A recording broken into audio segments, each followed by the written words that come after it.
Hello everybody, coming at you with all my might. It is Smite. How you guys doing today? There's a tree. I grabbed the front brake. Shoot. I'm out here on the Husqvarna TE150 hitting my new single track that I just recently cut. And then we built this little jump here. It's been like a month or so. But life has been crazy, so I'm so far behind in videos. It's crazy. I'm literally a year out in production of my videos. It's a lot of work. I enjoy it. I'm not complaining at all. I'm just saying I have so much footage stockpiled up that I literally, if I up my production, it would be beneficial. But the problem is I don't have time to do more than two videos a week for full-size videos. So the full-size videos are a little bit harder to get done. That's why I'm doing a bunch of shorts. So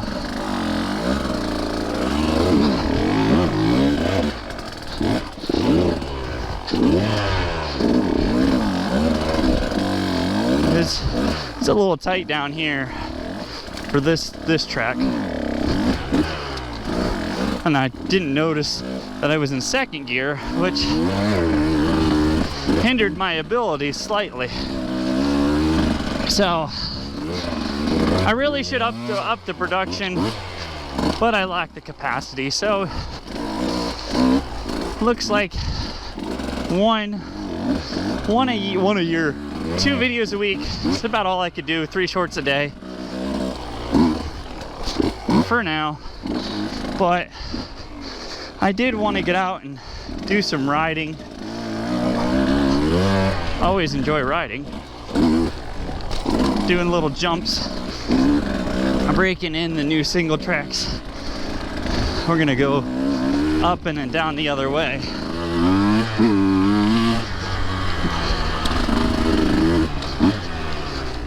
Right into the mud hole.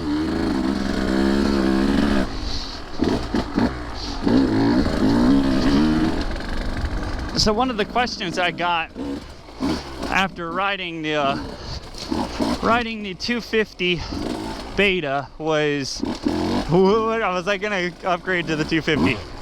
And the answer is obviously no. I love this bike. This is still my favorite bike for just what it is. It's just so small and maneuverable. Plenty of power, and it's tractor power, you know.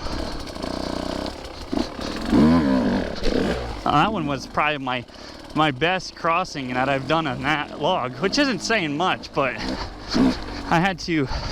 Usually I smash the skid plate across it.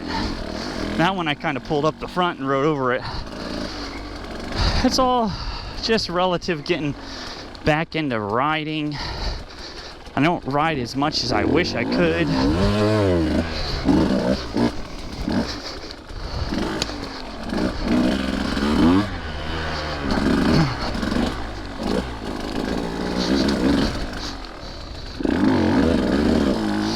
But the 250, in my opinion, was just, it was too on-off. Like, you couldn't just tractor it because it was light switching. So what I call light switching, it's like on-off, you know. There was no gradual, like this I'm lugging it, and then there's some clean mid-range before it starts to really just go wide open. And I like the predictability of the 150 for its power, its weight, and you'll get a lot of comments like, oh, well, it's only 10 pounds lighter than my 450. But it's the mass, you know.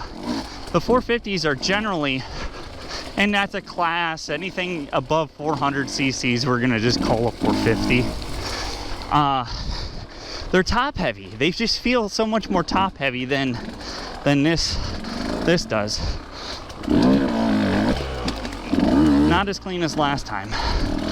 Let's try going into that line in reverse. Just gonna go out here and turn around.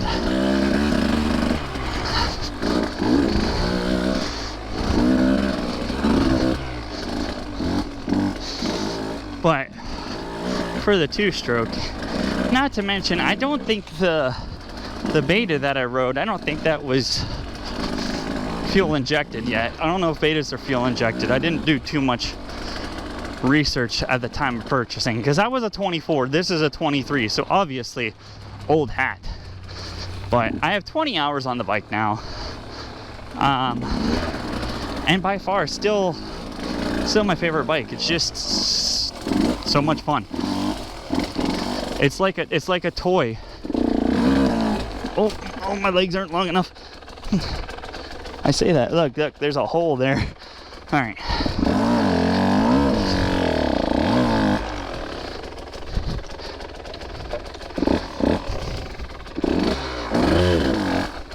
Try not to spin this all up. Oh, there's a hole back there. Spin this all up. I know my weeds are overgrown right here.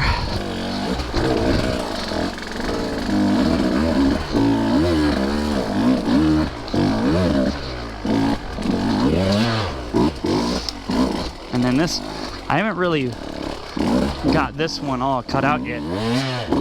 There we go. It's amazing what a couple hours of, or just a couple loops will do.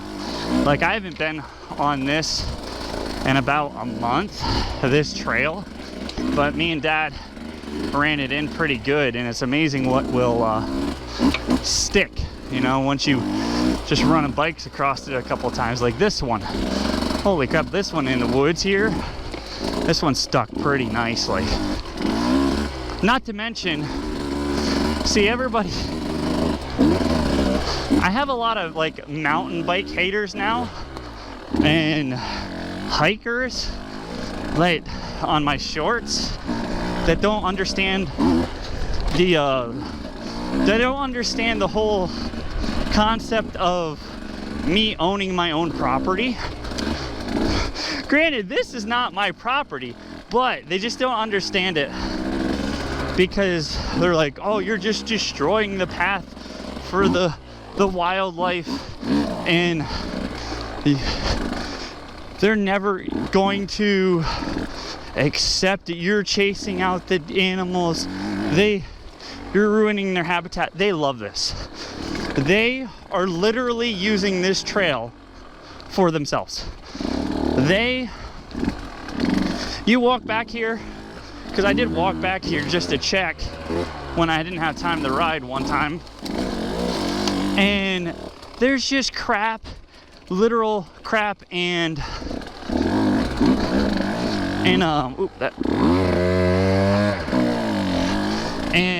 footprints everywhere. They use this. It's like a super highway for them. So what you don't understand is deer like to be quiet. So they're gonna go to the path of least resistance, which just so happens to be that one was clean. That one was pretty clean. I just need to practice that more. That's quite the big log for me. So they're gonna go to the path of least resistance where it's all smashed down because they're quieter then. They want to be as quiet as possible going through the woods. So they're gonna use my path. So I'm actually doing them a favor. So it's a beneficial ecosystem. I get a cool place to ride the dirt bike, and they get a good path to avoid predators. Not that the deer around here have too many predators, because the only predators they got is humans. We do have some coyotes when they start rearing up pretty good. But man, this video has been all over the place.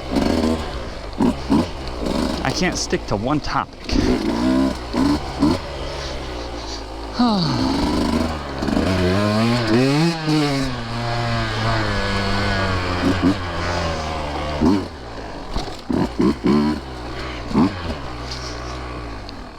It's just a fun little trail. I broke my stick.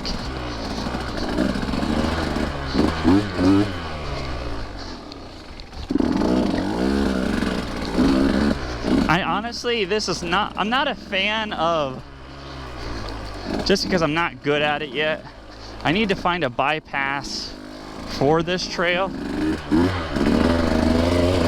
Because I don't really like going through the stream every single time. So I think I need to figure out something. That log just threw me off. I need to figure out something so I don't have to do that.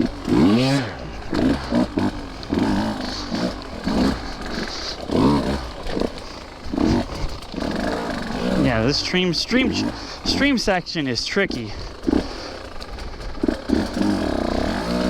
Oh no, I think I'm in too high of a gear. Yep.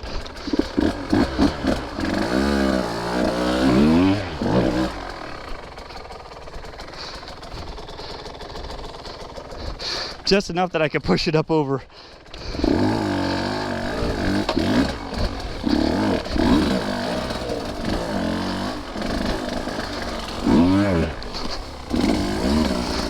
Just getting familiar with the bike.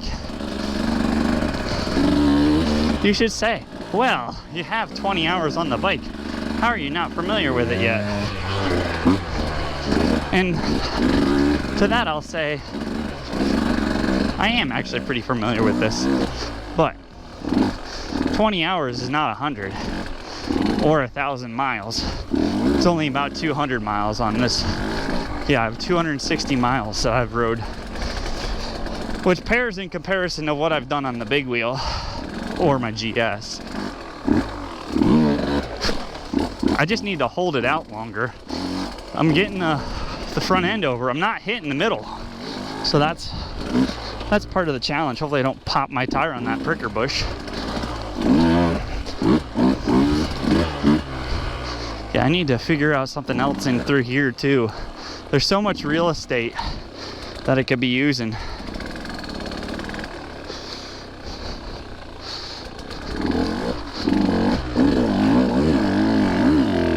Just crawling. Using all 30 horsepowers. Not really, because I'd have to be redlined to do that.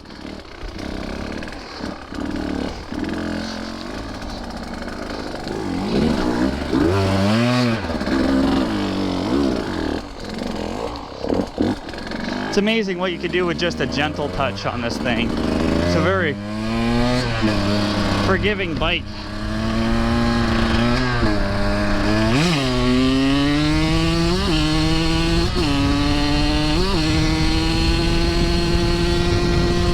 But it only does 65, which is still plenty fast enough because you don't have time to do 65 in the woods. Well, it's not that you don't have time, but rarely are you going to be going 6th gear wide open. Unless you're, I don't know, on the Facebook comments, then that's all you do. Okay, good. He cleaned a lot of this up.